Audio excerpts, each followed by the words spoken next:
সুপ্রিয় চাকরি প্রত্যাশী শিক্ষার্থীবৃন্দ, আশা করছি সবাই ভালো রয়েছেন। তো 19তম শিক্ষক নিবন্ধন নিয়ে একটি গুরুত্বপূর্ণ নিউজ প্রকাশ করা হয়েছে। তো চলুন পুরো নিউজটি দেখে নিই। তো এই নিউজটি প্রকাশ করেছে দ্য ডেইলি ক্যাম্পাস। তো মূলত প্রতিষ্ঠান থেকে আর শূন্য পদের তথ্য সংগ্রহ করবে না এনটিআরসিএ। এই নিউজটি প্রকাশ করেছে 30 সেপ্টেম্বর 2025 খ্রিস্টাব্দ বিকেল 5টা 20 মিনিটে। তো চলুন পুরো নিউজটি দেখে নিই। বেসরকারি শিক্ষা প্রতিষ্ঠানে প্রবেশ পর্যায়ে শিক্ষক নিয়োগের জন্য প্রতিষ্ঠান থেকে শূন্য পদের তথ্য সংগ্রহ করত বেসরকারি শিক্ষক নিবন্ধন ও প্রত্যয়ন কর্তৃপক্ষ অর্থাৎ এনটিআরসিএ। তবে এখন থেকে আর শিক্ষা প্রতিষ্ঠান থেকে শূন্য পদের তথ্য সংগ্রহ করবে না সংস্থাটি। তাহলে প্রশ্ন হতে পারে, কিভাবে তারা শূন্য পদের তথ্য পাবে? মঙ্গলবার এনটিআরসিএ কার্যালয়ে সাংবাদিকদের সাথে আয়োজিত এক কর্মশালায় একথা বলেন NTRCA chairman Mohammad Aminul Islam. NTRCA chairman Aminul Islam কর্মসূচির উদ্বোধন করেন।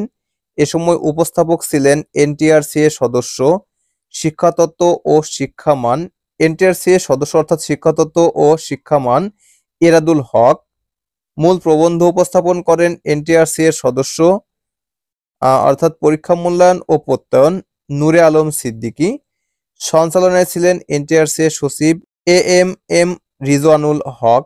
কর্মশালায় এনটিআরসিএ চেয়ারম্যান বলেন, আমরা প্রতিষ্ঠানগুলো থেকে শূন্য পদের তথ্য সংগ্রহ করি, তবে অনেক প্রধান শিক্ষক ভুল তথ্য দেন।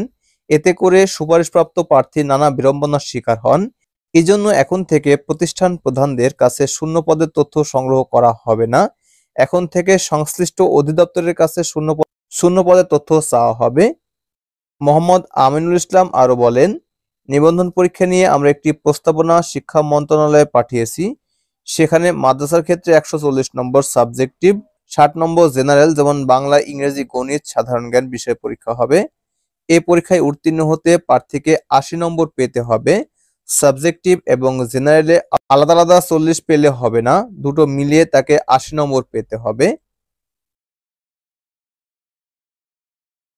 অর্থাৎ এখানে একটি বিষয় ক্লিয়ার যে ইতোপূর্বে গণবিজ্ঞপ্তি দেওয়ার জন্য প্রতিটি প্রতিষ্ঠান থেকে শূন্য পদের তালিকা চাওয়া হতো, সেখানে অনেক ভুলভ্রান্তি হতো, কারণে এভাবে আর কোনো প্রতিষ্ঠান থেকে শূন্য পদের তথ্য চাওয়া হবে না। সংশ্লিষ্ট অধিদপ্তর থেকে এই পদের তালিকা সংগ্রহ করা হবে এবং মাদ্রাসা শিক্ষার ক্ষেত্রে 140 নম্বর সাবজেক্টিভ এবং 60 নম্বর হবে সাধারণ বাংলা, ইংরেজি, গণিত এবং সাধারণ জ্ঞান বিষয়ে। এবং এখানে উত্তীর্ণ মার্ক থাকবে 80 মার্ক। সব মিলায় 80 পেলে তারা পাস করবে এবং পাস বলে গৃহীত হবে এবং পরবর্তীতে ভাইভার মাধ্যমে উত্তীর্ণ হবে এবং শূন্য পদের ভিত্তিতে এই নিয়োগ প্রক্রিয়া কার্যকর করা হবে। ওকে, তো এই ছিল ভিডিও। তো ভিডিওটি প্রথম থেকে শেষ পর্যন্ত দেখার জন্য অসংখ্য ধন্যবাদ। Thanks for watching this video. Thank you.